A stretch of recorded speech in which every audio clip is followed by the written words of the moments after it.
Nous, on est une association artisans associés, voilà, on s'appelle. On vient de Rouen. Donc on a un petit atelier dans lequel on fait de la pierre reconstituée en fait. Il y a le sculpteur de l'association qui a réalisé au moins une fois chaque pièce de manière traditionnelle comme on peut imaginer connaître. Ensuite, grâce à ces pièces d'origine, on fait un moule en silicone et ensuite on vient pouvoir dedans rassembler, on va dire, reconstituer la pièce avec de la poudre de pierre de Caen. Il y a un liant aussi qui est mis pour simplifier. Ensuite, il y a toute une partie de démoulage, de séchage, de retravail dans les détails de la pièce. Et puis pour finir, il y a une patine qui est passée qui fait ressortir plus ou moins les aspérités, les ombres, les lumières des pièces, quoi. Artisans associés, ça existe depuis à peu près 25 ans, je n'ai pas la date exacte. Le marché de Bayeux, je crois que ça doit être la 5e fois que j'y participe. C'est un super événement, quoi. Pourquoi on fait ça, surtout en plus on le fait bénévolement. Même si là forcément les pièces ont un coût, mais c'est simplement pour qu'on puisse nourrir l'activité, quoi, tout simplement. Nous on le fait parce que notre finalité c'est de transmettre le beau en fait. Ça paraît peut-être un peu anecdotique comme ça ou un peu utopiste on pourrait dire, mais ça a un vrai sens dans le sens où chaque pièce a une particularité, un sens caché. Enfin, il y en a qui sont clairement des symboles, même pour la plupart. Donc ça véhicule une certaine énergie en fait selon la pièce. Et puis ce qu'on constate aussi avec ce marché notamment, et même d'autres qu'on fait, c'est l'intérêt en fait et le besoin des gens de ça justement, du sens, de symboles et de quelque chose de plus spirituel en fait. Voilà. Au quotidien, on a plutôt facilité à être plongé et même un peu englué dans la matière. Voilà, c'est une manière de pouvoir transmettre et puis élever un peu notre esprit et de nourrir différemment notre quotidien, quoi. Disons que c'est notre manière à nous de, comment dire, à la fois de militer, à la fois de protester. C'est toujours plus facile, je vais dire, de détruire plutôt que de construire. Ça prend beaucoup plus de temps. Voilà, quel que soit ce qu'on veut revendiquer, mais je pense que le passage par la construction, beaucoup plus profonde et beaucoup plus stable et beaucoup plus juste aussi, et beaucoup plus vrai, quoi, quelque part, et beaucoup plus sage, je pense.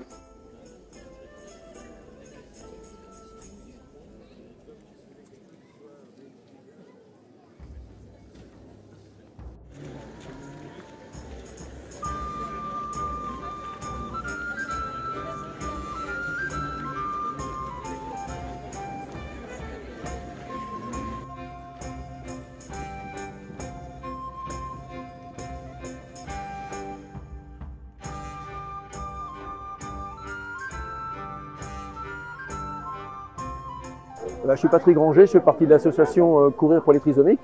Donc nous sommes une association avec la partie des jeunes, on a des jeunes trisomiques. Donc ces jeunes-là, on essaye de les occuper, on leur trouve des occupations, on fait plein de concours de pétanque, du bowling. Et aussi on les implique aussi dans l'association pour servir en salle. Et le but aussi de la Courir pour les trisomiques, c'est des athlètes qui mouillent le maillot et qui partagent dans toute la France, que ce soit en vélo, n'importe où. Moi, j'ai toujours ma tenue, même si je dois aller faire du vélo, ma tenue pour les trisomiques.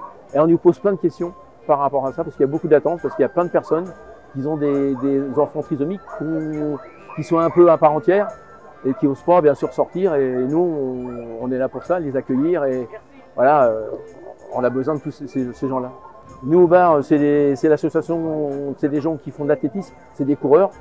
Donc on n'est pas des professionnels et on vient la semaine monter, démonter et mettre toute cette installation, et c'est que des bénévoles qui servent à l'association et accompagnés de nos gamins qui aident aussi au service pour servir tous les convives qui viennent sur les 3 services, samedi, du dimanche et du dimanche midi. On est 70, mais en tout sur le site avec les retraités, tout ça qui font partie de l'association. Moi ça fait 15 ans que je suis parti, 15 ans au niveau des médiévales. Mais au niveau de l'association, ça fait une vingtaine d'années. Là, c'est les 36e, donc ça fait déjà un bout de temps que ça fonctionne. On a commencé petit, et là, on s'agrandit. Tout sur le week-end, on a à peu près 120 personnes. Donc, il faut trouver 120 personnes qui puissent se libérer le samedi soir, le samedi midi et le dimanche midi, et démonter tout le lundi. Sur le week-end, on assure moi, je suis là depuis 10 h jusqu'à 10 h, c'est 12 h non-stop. Pour servir tout le monde et après pour que ça soit coordonné, pour faire les vides, on a toute une gestion des bouteilles, de la bière. Donc il y a une personne qui s'occupe du vin, qui s'occupe de la bière, l'autre qui s'occupe du Coca-Cola et à agrémenter tout le bar. Et aussi à côté, on a le service sandwich qui fait partie un peu en part entière du bar. Au niveau du service, on est pratiquement 1500-1600 couverts. Au niveau du bar, je ne sais pas combien de personnes on peut servir, je ne peux pas vous dire, c'est énorme, c'est énorme.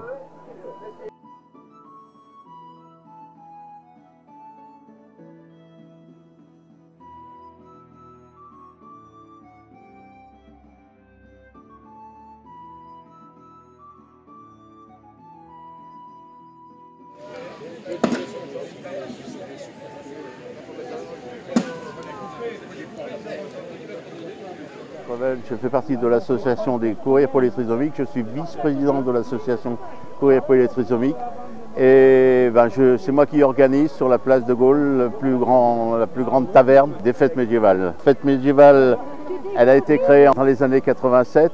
Et moi qui étais vice-président d'une association de football, j'avais proposé à la mairie de leur donner un coup de main, parce que comme la mairie nous donne un petit peu des subventions, j'ai dit en retour, moi je vais bien vous apporter un petit peu notre aide. Et même le monsieur qui était à cette époque-là, qui s'occupait des fêtes médiévales, qui était monsieur Roquet, il m'a dit Patrick, si tu veux t'investir, tu montes un petit stand.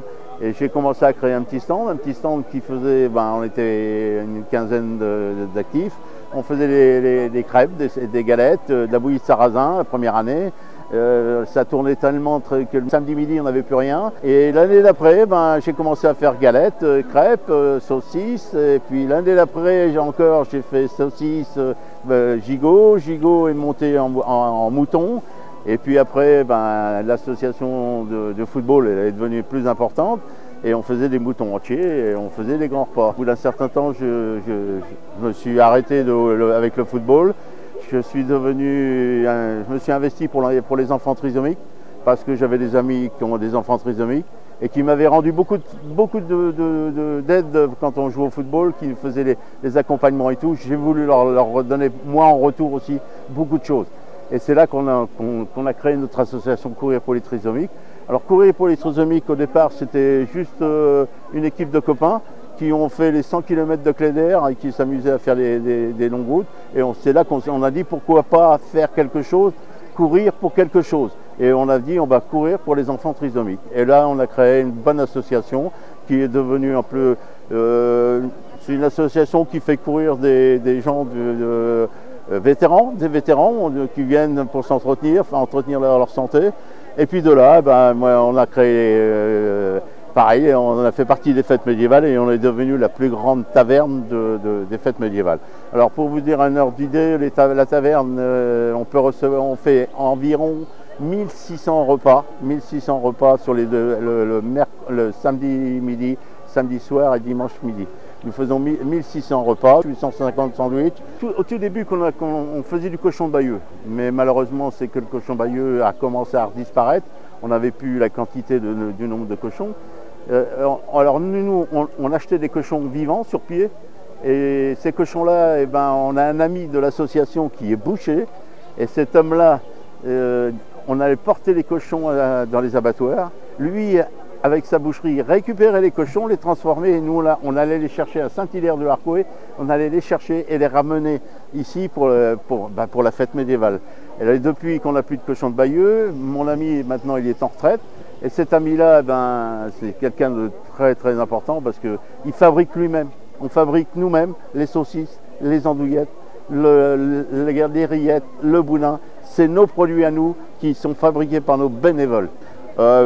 Encore une heure d'idée, nous avons 29 fûts de bière, 300 litres de cidre, 300 litres de vin, enfin bref, une grosse association qui est partagée par tous les actifs de l'association. C'est une association de 220 inscrits. Ces gens s'investissent pour le handicap, pour le faire connaître l'handicap de la trisomie, pour l'intégration de nos enfants. Dans toute la fête médiévale, nos enfants participent à la fête médiévale puisqu'ils font les services avec les adultes. Quand j'étais gamin, la trisomie, on la voyait tout à fait différente. C'est la trisomie, les enfants, on avait un regard tout à fait différent sur les enfants de la trisomie. On n'osait pas aller vers la trisomie, on n'osait pas aller vers ces gens-là. Et ces gens-là étaient un peu ils vivaient un petit peu indépendamment dans leur famille. Et les parents se renfermaient sur eux-mêmes et gardaient leurs enfants sur eux. Alors que maintenant, on ouvre la porte à la trisomie et on a un regard tout à fait différent sur la trisomie, sur l'handicap de la trisomie. Et je trouve ça formidable de voir les gens heureux.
Alors moi je fais de la reconstitution historique donc du Xe siècle, scandinave et normand, dans un but pédagogique.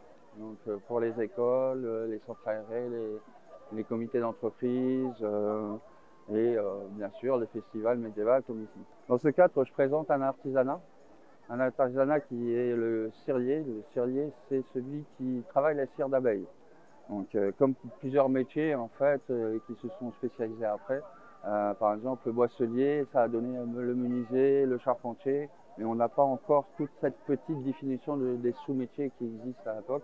Donc cirier, et après il y a des maîtres ciriers qui sont beaucoup plus forts que moi, mais moi je présente un peu cet atelier pour dire comme quoi la cire on l'utilise encore de nos jours. Que les abeilles sont importantes pour nous. Sans les abeilles, on perd 80% des ressources de fruits et de légumes. Donc il faut un peu les protéger. Donc il y a des pièges qui existent pour les frelons, n'hésitez pas à en mettre. Surtout mettez bien de l'alcool, comme ça fait fuir les abeilles. Donc ici en fait je suis en train de faire fondre de la cire d'abeille à Aubamary. Pourquoi Aubamary? Parce qu'il faut contrôler la température. La cire d'abeille va se transformer en gaz, et quand elle se transforme en gaz, c'est ce qui va donner la flamme à la bougie. Voilà, pour maintenir la flamme, là ça va être le rôle de la mèche. Ici donc je la fais fondre au bain-marie pour pouvoir fabriquer des bougies qui sont derrière. Donc j'utilise un pot en terre parce que la cire ronge tous les métaux. Si on regarde ici dans le chaudron, en fait on voit qu'il a été poli. Et en fait c'est l'action de la cire qui a fait ce polissage, puisque la cire ronge tous les métaux. L'or, l'argent, le laiton, le bronze, tous les métaux. C'est encore utilisé par les industriels de nos jours pour tout ce qui est poêle et autres casseroles, pour affiner le grain de ces ustensiles de cuisine. Après, ils laissent aussi une pellicule soit de cire, soit de paraffine, pour éviter que vos ustensiles s'oxydent avant la première utilisation. Et d'ailleurs, il faut cuiloter les plats, donc c'est-à-dire les faire chauffer, les laver, les refaire chauffer, puis après utiliser la matière grasse qu'on compte utiliser habituellement dedans. C'est ce qui s'appelle culotter. Et dans cet esprit-là, en fait, vous allez retirer, en chauffant et en lavant, vous allez retirer la pellicule de cire qui aurait été laissée par le professionnel. Mais après, si vous ne faites pas, c'est pas bien grave. C'est un médicament qu'on en mange depuis l'Antiquité. C'est un constipant naturel. Alors, il ne faut pas confondre les bougies et cire. Et pour savoir si une bougie est faite de matière pétrolière, on regarde la mèche. De toute façon, la mèche va conditionner forcément votre bougie. Si votre mèche est plate, c'est tout ce qui est matière pétrolière. Pour toute matière naturelle, ce sera des mèches carrées ou rondes. Pourquoi? Pour optimiser en fait la combustion, et que vous avez une combustion qui vous permette de vous éclairer correctement. Voilà. Donc après, avec la cire d'abeille, on a différentes cires. Ici où vous avez, là c'est de la cire qui a été filtrée. Donc c'est-à-dire qu'on a utilisé un four solaire et on a mis la cire par au-dessus et on a retiré le plus gros. Donc elle est encore chargée en pollen, mais aussi peut-être en poussière et d'autres choses. Après, si vous voulez vraiment des bougies pures, eh ben, on va prendre la cire, on va la mettre dans de l'eau. On va la faire bouillir avec de l'acide sulfurique qui va en fait capter toutes les impuretés, mais aussi donc le pollen, qui va les amener dans le fond quand ça va refroidir, étant donné que l'acide sulfurique est plus dense que l'eau, ça va se retrouver en fond, et la cire étant moins dense que l'eau, vous l'avez la récupérer en surface. Et cette cire-là, en fait, va vous permettre de faire du gaufrage qui va vous permettre après de pouvoir mettre des rayons de comment faire les rayons de miel pour les ruches d'antan, par exemple. Alors, moi, je fais de la reconstitution depuis pas mal d'années, en fait, d'abord dans le Gers. Et je suis remonté en Normandie pour essayer d'apprendre des techniques de fabrication, d'habitat et ce genre de choses. Et dans ce cadre-là, moi j'habite tout juste à côté. Et je me suis d'abord venu en tant que visiteur pour voir comment c'était. Et en fait, maintenant, cette année, je suis là en tant qu'animateur pour justement partager ce savoir et le faire avec la bonne humeur.